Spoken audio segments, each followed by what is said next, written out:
History, and especially around the time of the Second World War, is filled with heroics. It's impossible to rank anyone who served in the war, however we can look back and appreciate the bravery of a certain few individuals who excelled in the face of danger. In this list I have included a variety of different acts, all of which should be treated with respect. As the title suggests, this list will only include a handful of those that risked their lives to protect those around them, and in some cases paid the highest price.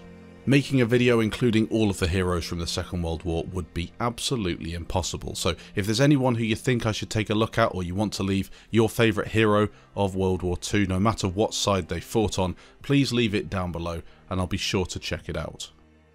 Starting out, we're going to take a look at Matt Urban. Matt Urban was born on the 25th of August 1919 in Buffalo, New York. It was his ability to take a hit and then keep on fighting that would distinguish him during the war. If a man earns 7 Purple Hearts and lives to talk about it, he could either be described as one of the luckiest men alive, or perhaps just one of the bravest. At the very least, this is a person who has proven he won't quit even under the direst of circumstances, even when those circumstances include being shot in the neck. Such is the case of Matt Urban, or as he was appropriately known, the Ghost. He was awarded the Medal of Honor along with 7 Purple Hearts, 2 Silver Stars and 3 Bronze Stars, and a number of other honours, making him one of the most highly decorated soldiers of the war. Throughout the war, he would find himself wounded time and time again, and would often fight his way back to be with his own men, even after being severely wounded. Once he even left a hospital without permission and hitchhiked back to France to join his men at the front. He was virtually unstoppable, and his achievements are so vast I couldn't even begin to describe them in one video, but instead I'll just focus on one of his many triumphs, taken from his Medal of Honor citation. In mid-July, whilst recovering from his wounds, he learnt of his unit's severe losses in the hedgerows of Normandy. Realising his unit's need for a battle-tested leader, he voluntarily left the hospital and hitchhiked his way back to his unit near Saint-Lô in France. Arriving at the battalion command post on the 25th of July, he found that his unit had gone with the first attack of Operation Cobra. Still limping from his leg wound, Captain Urban made his way forward to retake command of his company. He found his company held up by strong enemy opposition. 2 supporting tanks had been destroyed and another, intact but with no tank commander or gunner, was not moving. He located a lieutenant in charge of the support tanks and directed a plan of attack to eliminate the enemy strongpoint. The lieutenant and a sergeant were immediately killed by the heavy enemy fire when they tried to mount the tank. Urban, though physically hampered by his leg wound and knowing quick action had to be taken, dashed through the scathing fire and mounted the tank. With enemy bullets ricocheting from the tank, Urban ordered the tank forward and, completely exposed to enemy fire, manned the machine gun and placed devastating fire on the enemy. His actions in the face of enemy fire galvanised the battalion into action, and they attacked and destroyed the enemy position. On the 2nd of August, Captain Urban was wounded in the chest by shell fragments and, disregarding the recommendations of the battalion surgeon, again refused evacuation. On the 15th of August he was again wounded but remained with his unit. The next badass on this list saved his pinned unit from a sniper with his rifle. Gurung didn't wait for orders and rushed to the nearest foxhole, taking out enemies with grenades, his bayonet and his kukri blade. He took 5 enemy positions single-handed against light machine guns. If you didn't know what a Gurkha is, then you probably should.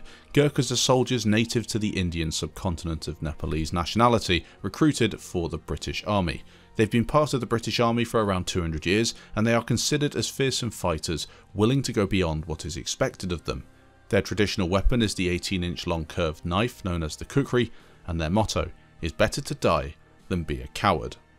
In Burma, on the 5th of March 1945, a company of the 2nd Gurkha Rifles attacked an enemy position known as Snowdon East. On approaching the objective, one of the sections were forced to ground by very heavy light machine gun fire, grenades and mortar fire. They were pinned and then became under accurate fire from a sniper around 75 yards to the south. This sniper was killing them off and inflicting several casualties on the section. Rifleman Bhanbhagta Gurung, being unable to fire from his lying position, stood up, fully exposing himself to the heavy fire, and calmly killed the sniper with his rifle. he saved his section from taking further casualties, which alone is an amazing feat. The section then advanced again, but within 20 yards of the objective, they were attacked by very heavy fire. Once again, Gurung, without waiting for any orders, dashed forward alone and attacked the first enemy foxhole. Throwing 2 grenades, he killed the 2 occupants and without any hesitation, rushed onto the next enemy foxhole and killed the Japanese soldiers with his bayonet. 2 further enemy foxholes were still bringing fire to bear on the section, and again, he dashed forward alone and cleared these with a bayonet and a grenade. He realised through all these attacks that he was still being shot at by light machine guns, and then once he had reached cover, these machine guns then started pinning down his platoon once again. For the 5th time, he went forward alone in the face of heavy enemy fire to knock out this position. He doubled forward and leapt onto the roof of the bunker, from where, his hand grenades being finished, he flung 2 smoke grenades into the bunker slit. 2 Japanese soldiers rushed out of the bunker, partially blinded by the smoke, and he promptly killed them both with his kukri. An incredible act of selflessness that saved many in his own platoon. Gurung is somebody who definitely deserves to be on this list. Fritz Christen. A German war hero, Christen served in the Waffen-SS with the infamous Death's Head Division on the Eastern Front. On the morning of September 24, 1941, Christen and his anti-tank battery were fighting Russian forces north of the Russian village of Lushno. During this fight, all of Christen's comrades had been killed or had left the field of battle, whilst he remained. While exposed to artillery and small arms fire, Christen manned his 50mm cannon alone, holding on without supplies or provisions for the next 2 days. At night, he would sneak from his firing pit out to other gun sites and retrieve ammunition to replenish his supplies to continue his fight. When a counterattack came back to recapture Lushno, Christen was credited with having knocked out 13 Soviet tanks and single-handedly killing approximately 100 enemy soldiers. The SS men that relieved him were amazed that a single soldier could hold his position against hundreds of Soviet troops with a formidable armour presence. He was awarded with the Iron Cross, First Class, and was recommended simultaneously for the Knight's Cross due to this magnificent act of bravery. He was then called back to Germany, where Adolf Hitler personally awarded him the Knight's Cross, making Christen the first enlisted man in his division to be given the honour. Upon receiving this award, he then returned to his unit and continued to fight bravely through the rest of the war.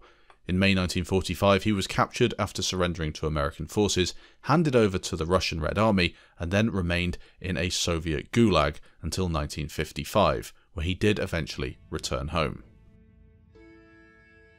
Murphy was an American soldier, actor, songwriter, and rancher, and was one of the most decorated American combat soldiers of the Second World War. After the attack on Pearl Harbor in 1941, Murphy's older sister helped him falsify documentation about his birthplace in order to meet the minimum age requirements for enlisting in the military. Turned down initially for being underweight by the Army, Navy, and the Marine Corps, he eventually was able to enlist in the Army. Murphy received the Medal of Honor for Valor that he demonstrated at the age of 19 for single-handedly holding off an entire company of German soldiers for an hour at the Colmar Pocket in France in January 1945, then leading a successful counterattack whilst wounded and out of ammunition. His story is well worth reading, and he is widely regarded as one of the bravest and most heroic American soldiers of all time. Moving on, we're going to take a look at John Malcolm Thorpe Fleming Churchill, also known as Mad Jack. He is known as the British soldier that killed Nazis with a sword and a longbow, and that says it all. He won his first military cross during the British retreat to Dunkirk. It was during the retreat that he killed his first German with a longbow, using that and 2 machine guns until running out of ammunition and escaping to the main British force through German lines.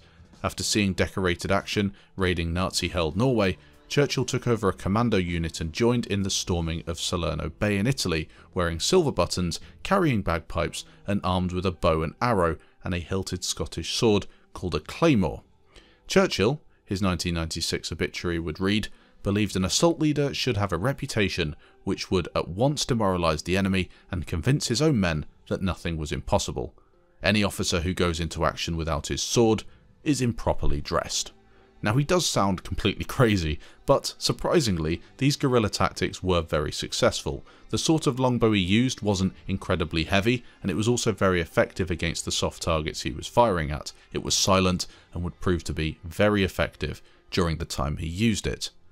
One such occasion was in a little village of l'Épinay in France. Churchill signalled his attack by shooting a Nazi sergeant through the chest with a barbed arrow, immediately followed by a hail of bullets from 2 fellow infantrymen in tow. He was an awesome soldier, and one of those people who you just didn't think would exist, and the sort of person out of a fictional story. But he was real, and there are some photographs in the background you may have seen that prove it. Dirk J. Vlug was born in 1916 and served as a private first class in the 126th Infantry Division based in the Philippines. On December 15, 1944, his unit and the roadblock they were protecting came under attack from a Japanese force. Leaving his covered position with a rocket launcher and 5 rounds of ammunition, he came under fire from machine guns, but despite this, he loaded the rocket launcher single-handedly and destroyed an enemy tank. He then killed the gunner of the second tank with his pistol and finished off the second tank with another rocket. Seeing 3 more tanks moving up the road, he flanked the first and eliminated it, and then pressed forward to destroy his 4th tank of the day. With the last round, he sent the final tank down a steep embankment, all in all destroying 5 tanks by himself. Moving on to the final 2 heroes in this list, we have Ivan Pavlovich.